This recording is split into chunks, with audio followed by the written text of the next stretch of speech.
And now it's time for the further adventures of Big Jon and Sparkie. Today's chapter is entitled, Yuki Tries Out His Racing Machine.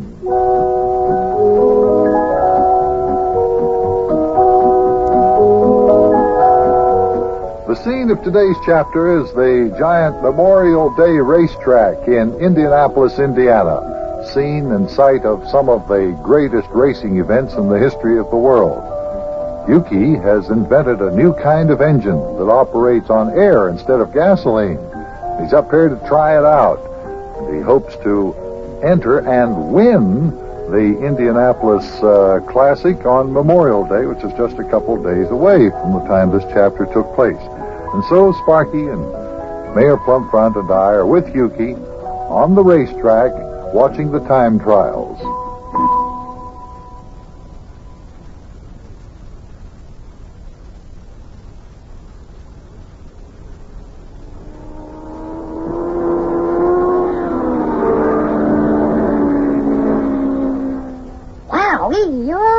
Oh, man, did you see that race auto go zipping past here? Boy, oh boy, it's up the hay, but oh, crazy. Boy, was that thing ever going fast. I should say it was, Sparkie. That car was really traveling all right. Yeah. How fast do you think it was going? Boy, think it was going 100 miles an hour? Oh, I imagine it was going at least 100 miles an hour. What do you say, Yuki? Why, yes, that car was traveling at least 100, all right. I'd say that there race automobile was moving along there at approximately 120 miles an hour or so. 120? Wow. Boy, they really go on this Indianapolis Speedway, all right. Well, that's why this Memorial Day race in Indianapolis is one of the greatest sporting events in the world. Right you be, Buster. Lad, because of the race they have up here every Memorial Day, the United States makes some of the finest passenger automobiles in the world. Oh, boy, I can't wait till I see the big race. Hey, Yuki, when are we going to drive your car around the track? Oh, in a little while, lad. There are a couple of fellers ahead of us right now, though.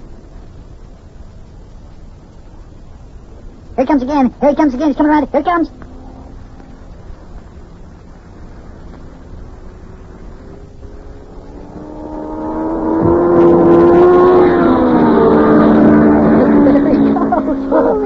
faster than last time. Hey, Yuki, do you think you can get your car to go that fast? Lad, when I get my race auto out there on that there track, I'll go by so fast you won't even be able to see me. Well, I have to go over and check with the Speedway officials about when I go out for a time trial. I'll be right back, fellers. Hey, you want to go with me, Sparkie? Yeah, sure, you bet. Fine, then just come right along. We'll be back in a minute.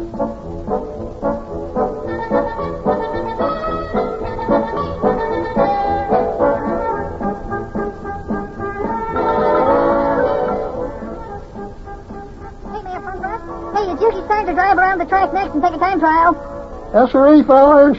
You're now going to see me and my race auto do our stuff. I will now climb into the driver's seat. Oh, Sparkie lad, will you please hand me my race auto driver's helmet with the goggles on them there? Yeah. Here you are, Yuki. Fine. Oh, boy. Oh, hey, would you give me a helmet like this to wear when I drive in the midget auto race? Oh, 100% correct, Sparkie lad. Everybody who drives a race auto has to wear one of these here crash helmets like this. Well, Yuki, you all set to start up and make your trial spin around the track now? Yep. Wonder if you and the mayor would push me out onto the track. Why, of course, that's why we're here. Come on, Mayor. Lend us some of your muscle power. Haven't got much muscle, but I can lean my weight into it. Well, that'll help considerably. Come on. All righty, here we go. Oh. All right, fellas, here we go. Here he goes down the track. He's picking up something already. Now, he's going to go around the track a couple times, Sparkie, and when he raises his hand into the air as he passes the official stand, that means that he wants his time trial to begin. You see, lad, they allow him to go around a couple of times to get the car warmed up and sort of get the feel of the track. Oh, boy, look at old Yuki go. Hey, if he's only warming up, I'd sure like to know how fast he'll be going when he's driving as fast as that car will travel. Well, it's a mighty fine little car Yuki's got there. Wonder what he's going to call it, Mayor. You know, just about all the race autos here have names painted on them. I think I heard Yuki say something about calling it the A&D Special. A&E Special? Yep. What in the world does that mean? Oh, search me. You know Yuki as well as I do. Does he ever have to have a reason for some of the things he does? All I know is he says he likes the sound of the A&E Special. Just likes the way the name sounds, huh? Oh, that Yuki. Yuki's coming around the bend, way down there at the other end of the track. Look. Yep. Yeah, here he comes. Look at him coming towards us. Oh. Wow, is he ever going? Whoa. Boy, I'll bet he's making over 100 miles an hour already. Now, here he comes. And there he goes. Oh, boy, Mayor, that Yuki is really driving that car. Yeah, you're not the only one that noticed it either, Buster. Look at all the other drivers. They've stopped working on their cars and they're watching old Duke. He really must be making an impression on us. We're watching him as he goes around the track. Oh, I'll bet they wish that they had a race auto to win as fast as Yuki. Oh, I don't know about that, Sparky. After all, those boys have got some pretty fast cars themselves. I should say they have. I bet there isn't a race auto sitting in any one of these pits pump over 100 miles an hour easy. Yeah, but I'll bet Yuki's will go faster than any other car here. Well, that remains to be seen. We'll know the answer to that one Saturday after the Memorial Day race has been completed. On top of that, lad, you know, it's not always the fastest car that wins the race. Oh, come on, Mayor. The car that wins the race is the one that goes around the track the fastest. Isn't that right? Well, of course, yes, that's true. But it takes skillful driving, too. A skillful driver can take a slower car and beat a driver of a faster car 9 times out of 10 times. Matter of fact, maybe even 10 times out of 10 times. Yeah, that's very true, Sparky. As a matter of fact, you take the race I drove in up here in Indianapolis back in 1920. I was one of the most skillful drivers on the track. Oh, there I was, zooming along at about 92 miles Here's an Yuki hour. coming around the bend at the other end of the track. Hey, I think he's got his hand up in the air. Isn't that the signal to the judges he's ready to be timed? Yep, looks that way. Oh, this is going to be an official time trial. There's a fella out there with the flag. He's waving a flag at Yuki. Here he comes. Boy, did he ever go. Hey, did you feel the breeze as he passed? How fast do you think he was going? Well, they'll announce it over the public address system, Sparky, as soon as the officials check their watches. Now, as I was saying, when I drove in the big 500 up here in Indianapolis back in 1920, I was one of the most skillful drivers on the track.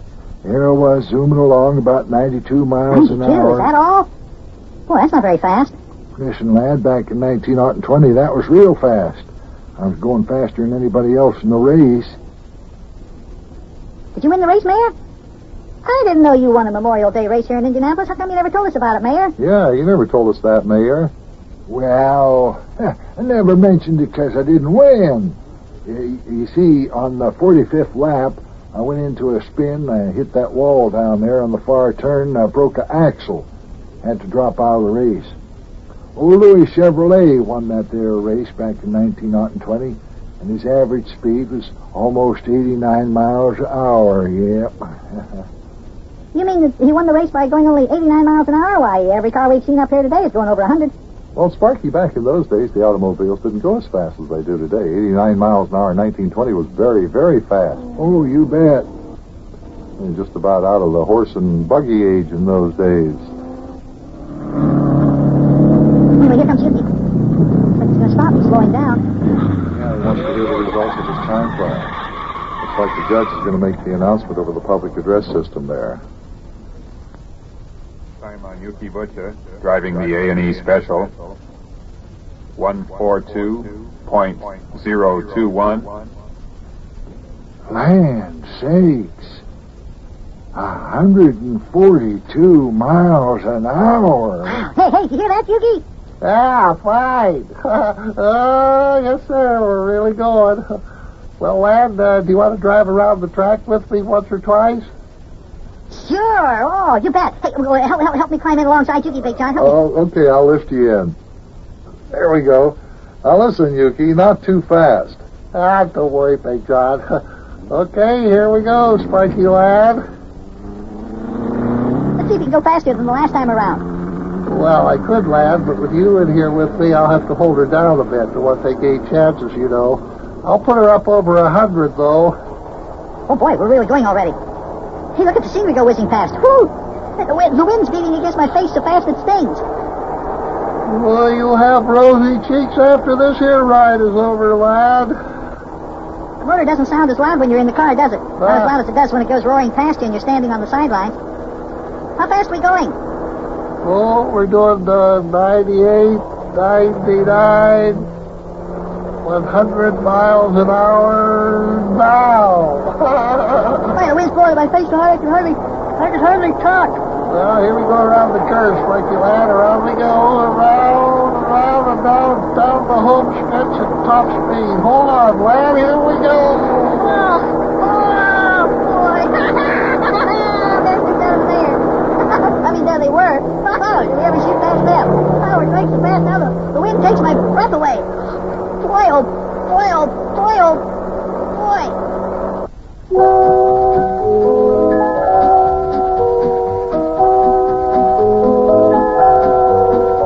Well, certainly 142 miles an hour is enough to qualify for the Indianapolis Speedway Classic, I should think. Of course, this part of our story took place back in 1953.